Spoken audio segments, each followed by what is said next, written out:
right to questions. We'll get a mic to you. Morning. Great day. Just awesome to get out there and be able to go compete with everybody. Energy was really good. You expect that for day one. I thought their ability to take instruction and just communicate with each other. You saw a bunch of players communicating and coaching each other up and giving them positive feedback. I think that's unique and something that we're trying to build. So a lot of positive things this morning. With that, I'll open it up. Questions? Start with Brent and then go to Trevor. No, we have not named a quarterback yet. We won't talk about the penalty one we saw. You've been through a lot of day ones. What's have you had a bad day one? What does a bad day one look like? What does a good day one look like? You can lose it before you can win it on day one. And I say that just understanding the amount of injuries that take place early in training camps and being conscious of building these guys as we go through training camp, trying to keep guys in short spaces today with how we do some of our drills and even some of our install. And obviously you're not in shoulder pads either, so you're just being conscious of that and as you go through training camp, just teaching them good habits, the little things that matter. Made a point of somebody in a drill today that was worried about the end result that wasn't positive. It's really about the little things that take you to that end result that you need to be worried with, and just continually teach these guys how we want to react in adverse situations.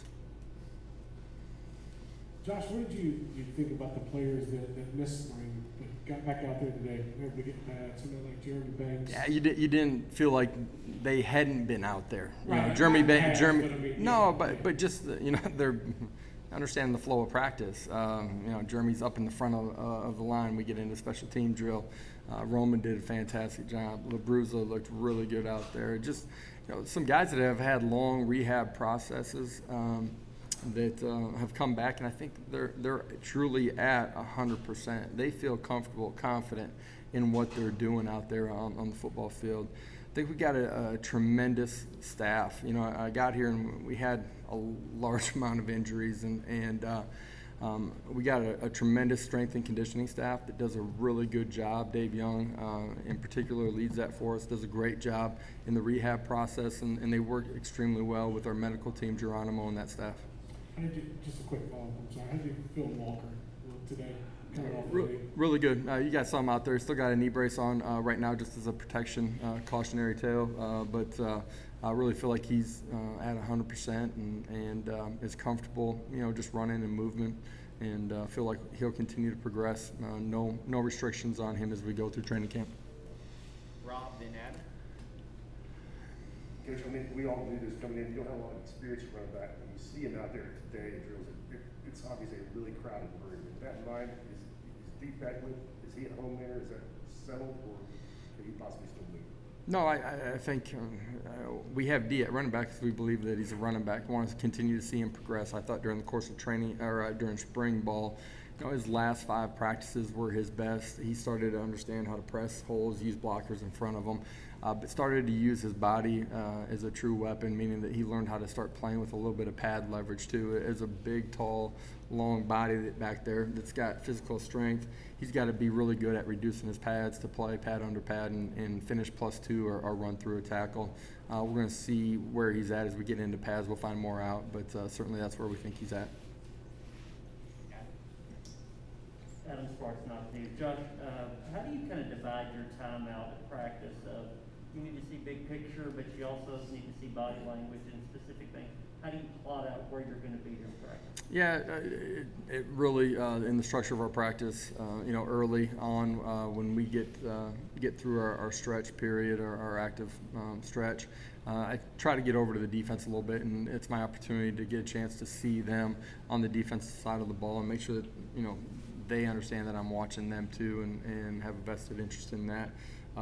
During the course of some of the individual work on offense, I'm going to make sure that I'm with the offensive unit or quarterbacks at times I try to always make it to routes on air, just fundamentals of technique at quarterback, and as we break it up, sometimes we got two guys going at a time with Coach Halsley. So do that, and then there's certain team periods where I try to step back and just make sure that defense feels my presence on positive things that they're doing. It may be an individual rep that you see a guy defeat a block or get himself into a really good body position. Juju today in 7-on-7 drill does a great job of finishing the drill and make sure that he's in a position to make a tackle when we get to a live situation, and practicing with good habits. And you just want to make sure that you celebrate the victories on both sides of the ball. Just to follow up, are you in the theme of being positive? Are you good cop versus bad cop of the position coaches, or is there any of that dynamic? There's no bad cop, good cop scenario here in anything that we're doing. We try to be real and feel that we can be real and transparent in our communication with our players. You do that because you got the ability to have a connection with them. You have a relationship with them. They know exactly who and what they're going to get every single day when they walk into the building. There's no games being played with them. Wes, then Patrick. Yeah, Josh Westbrook, 24/7 Sports. You mentioned Beckwith just a minute ago. Who's the largest running back you can remember coaching? And when you first got here, did you look at his size and go, I just don't know how that's feasible. He's going to have to prove to me he can play there? No, I wouldn't say that. One of the biggest is probably Adrian Peterson that I've been around just in his length and stature. Running backs, a little bit like quarterbacks, they come in different sizes, different shapes. There's a great one a couple hours down the road that's a big human being, that imposes his will on people. So I think as I've gone through my tenure, just in coaching, you've found different skill sets, different body types that all are weapons with the ball in their hands, and you try to utilize that. Josh, Patrick Brown with 24/7 Sports. Cayman Marley was the guy that you guys sort of inherited. He was listed as a defensive back on the roster. He was a wide receiver today. Kind of what's the evaluation situation with him as you guys try to learn what he can do? Obviously, play on. Yeah, Bill doesn't know what he's doing, so I'm joking. No, that's just how he was recruited, and feel like that's a natural starting point for him. He's a guy that's ultra talented, and we'll find out his skill sets, where he feels comfortable, where his progression goes, and how we get him on the field the fastest. Trey and Jimmy. Hey, Josh. Rocky Diamond, Senator Terry Wallace. So how did you, today, coming out of the summer with the defensive line, how did you feel, and I know it's first day, but how did you feel like they were taught over the summer and getting to the line of scrimmage real quick, or even the sub packages, trying to get them in and out during those offensive schemes? I mean, we'll find out a lot more as we go down the road.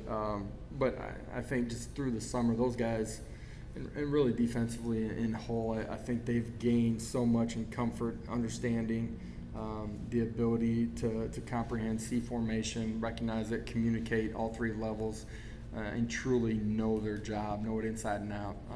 A long ways away from where they ended the spring. They had a great summer. All those guys up front fit into that teaching pattern too. Pleased with what they're doing, and we're gonna find out more as we go watch the video. Jimmy Hines with the Sports Animal. When you have a strong arm quarterback, is it incumbent upon him to learn how to throw with touch, or is it incumbent upon the receivers to adjust to the speed of the ball coming to them? Well, there's certain throws you're going to make that require touch. There's some that you're going to drive in there. Slants at times. You're going to, throw the ball with some pace on it, into some of those windows. So we have strong-handed receivers that will be able to adjust to whichever quarterback's playing and dictated by their arm strength. Going to let our quarterbacks beat them. Eric and Madison in the back. Hey, Josh, right here. Unless I just missed it, I didn't see Kamal Haddon out there today, or Trinity Bell, who I know had an injury in the offseason. Was wondering about. Kamal was out there. Trinity is coming back. He's still rehabbing from a knee injury that he suffered in high school. It's a process that we feel really good about his rehab right now, but he's not ready to be on the field for us. What about Princeton fan? Princeton will be with us tomorrow. Coach Madison with WBIR TV. You talk about those positive practice habits that you're trying to build here. I don't think I saw one person walking during after play or in between plays or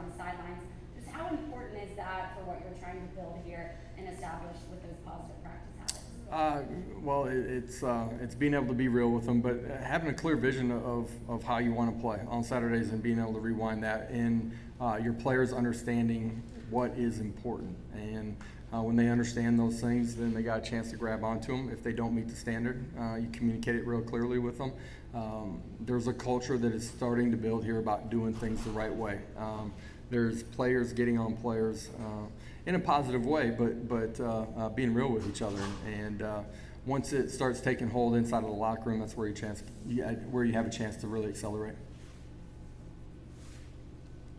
We'll go to Jake. Coach, Jake Nichols with Tennessee Sports Illustrated. Can you talk about just what you've seen from your transfers today? You take any extra time to kind of help them get acclimated into the system on day one? No, I think they really are acclimated. Those guys have been here, most of them, June and July. There's a portion of them that have been here all May. They're integrated into our team. Our team welcomed them. They're good teammates. They do things the right way. The guys that we've brought in here, there's no off-the-field issues with those guys. And so they're helping to build the culture that we want inside the locker room, out on the practice field, and ultimately on game day. Did they know exactly how the practice was going to unfold? Certainly not, but they weren't standing out in any way. They went out there and they competed really hard. Can you go further on what you saw in Javonte Tate as well? Yeah, explosiveness, made a couple of nice competitive catches here. Looks natural, fluid, strong hands. We did a release drill, did a good job in that. Ability to see man press and get off of it too. So feel good about what he did in day one. Kellyanne and then Brent. Hi, Coach. Kellyanne Stitz with WATE-TV. Is there anything that specifically stuck out to you today, whether it's the players' energies, attitude, how they attacked today? I guess what stuck out to you after the first day of practice? With one particular player or just in general? In general, and then if you have any specific. Yeah, I think the thing that stuck out to me today more than anything is one, really positive energy flying around the entire practice. I thought they handled the practice. None of them were, completely exhausted as we were walking off the field today. I think they're in really good shape. I think they've gained strength. They all feel really good in their athletic movement and the progress that they've made since Coach Schmidt got here in the strength and conditioning area. I think the one thing outside of that I take away is just their ability to communicate with each other and really like give positive feedback or talk about them not using the right technique. I was really excited about that. Two things offensively. One, we just assessed the quarterbacks day one, and two, where was your retention level with your offensive guys from spring to now? And Coach Gold's talked about that a little bit yesterday. What did you think of the retention? Yeah, I really feel like for pretty much everybody on the offensive unit, we are way ahead of where we finished offensively. I mentioned that on the defense side of the ball too, but we've continued to become smarter, more understanding of what we're trying to do and how to operate throughout the summer in that way. Quarterbacks, saw them all miss throws, saw them all make throws. I'm going to find out a lot more as we go. Is that day one? It's day one, you know what I mean? And it was a good day. Excited to go watch the video here with the staff. Last question, Trey. Hey, just from a coaching standpoint, and you guys going through the summer and coming out in the spring, what's the attitude like, within your group, with your assistant coaches, and what's the excitement level, just to be able to get out there today, starting the season, especially with everything going on kind of around? Man, our staff's excited to get out there and go compete and start the on-field process of this journey. We've come a long ways. You got a long ways to go. You're never satisfied as a coach. They were just excited to get out there and and for lack of a better term, just like get their hands on guys and start coaching. And start that process. So it was a lot of fun. Thank you. All right, guys. Appreciate it.